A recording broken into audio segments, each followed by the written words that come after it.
Chapter 4, Competitiveness and Collaboration Drive Ambition. Humans have a competitive nature that you can use to your benefit to think bigger. However, there are two types of competitiveness. The first is positive and productive, which motivates you to strive for more but not at the expense of others. The second is hyper competitiveness, which is winning isn't everything, it's the only thing type of thinking.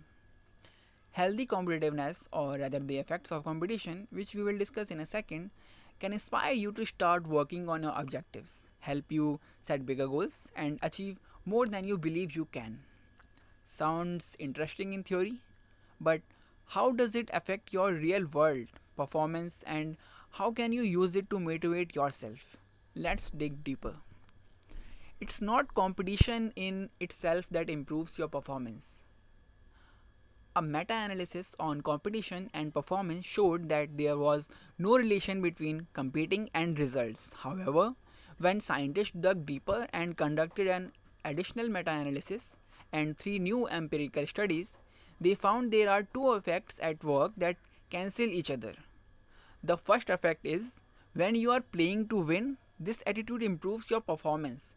The second effect is when you are playing not to lose, it leads to decreased performance. In their book Top Dog: The Science of Winning and Losing, Ashley Merriman and Bo Bronson show how this effect works in the real world. When professional soccer players were making penalty shots to save their team from losing, they succeeded 62% of the time. When they were making the shots to make their team win, they succeeded 92% of the time. Consequently, the key to successfully using competitiveness to achieve more is to focus on winning and not just trying not to be left behind. When you look at some of the most successful people on the planet, like Richard Branson or Jeff Bezos, it's clear to see that all of them have the mentality of a winner. Richard Branson always mentions that he never enters an industry unless his company can make a huge difference. In his own words, Virgin only enters an industry when we think we can offer consumers something strikingly different that will disrupt the market. Note the use of the word disrupt. He is not after merely keeping up with the competition. He wants to transform the entire industry. His often praised Virgin and Atlantic Airlines are the perfect example of playing to win. Jeff Bezos built Amazon to such a huge company because he focused on making it customer centric. And as he said, if you are competitor focused, you have to wait until there is a competitor doing something. Being customer focused always allows you to be more pioneering. Yet again, it's a perfect example of playing to win. By putting focus on your customer, you constantly raise your standards and innovate instead of merely following the competition. You don't lose. Playing not to lose is usually categorized by following the trends and playing it safe, while playing to win is about innovation and taking risks. When setting your own goals, do you play to win or play not to lose? If it's the latter, find a way to transform it in the former. Collaborate when possible. Studies show that collaboration significantly boosts achievement, motivation, productivity, and the ability to handle challenges. If you struggle with getting enough motivation to start working on a big goal, consider looking for other people who might share your ambitions. It will inspire you to act as well as increase your chances of success. If you are working on a business, a local co working space can be a good place to find potential partners or a whole team of people dedicated to achieving the same big goal. Even if it's just a short conversation by the coffee machine, it can be enough to defeat procrastination. Richard Branson stresses that no big business related ideas can succeed without the right team. In his own words, I learned that the most successful entrepreneurs are those who find people who are at least as good as or better than they are at running their businesses. People and the effect they have on each other are the core of the Virgin brand. And that's one of the reasons why the various Virgin companies are so successful. If you want to transform your body, consider finding a workout buddy or buddies. Due to the Kohler effect, we try harder when we are a part of the group and don't want to be the weakest link. Studies show that working out with a partner increases performance across multiple sessions. In other words, your chances of reaching a big fitness goal are much higher if you complete each workout with a person who exercises with you. This effect will also work in other areas of your life. Whenever you can surround yourself with a group of people who will keep you accountable, you will be much more likely to achieve better results and stick to your goals. Think bigger by surrounding yourself with the right people. Social modeling is a fundamental concept of social learning theory that shows how people learn and adapt new behaviors by observation only.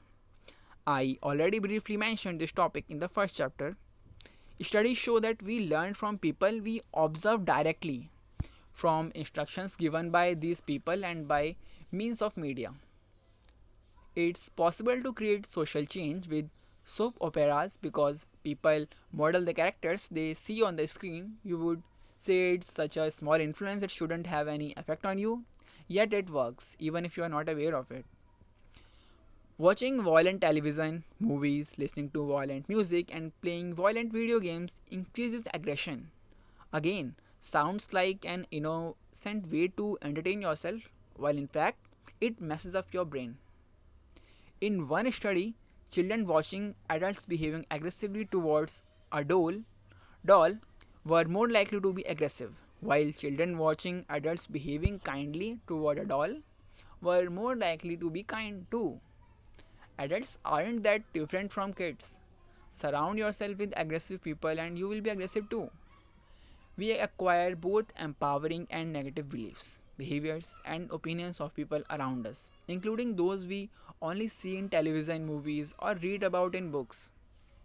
The famous quote by Jim Rohn is, "You are the average of the five people you spend the most time with."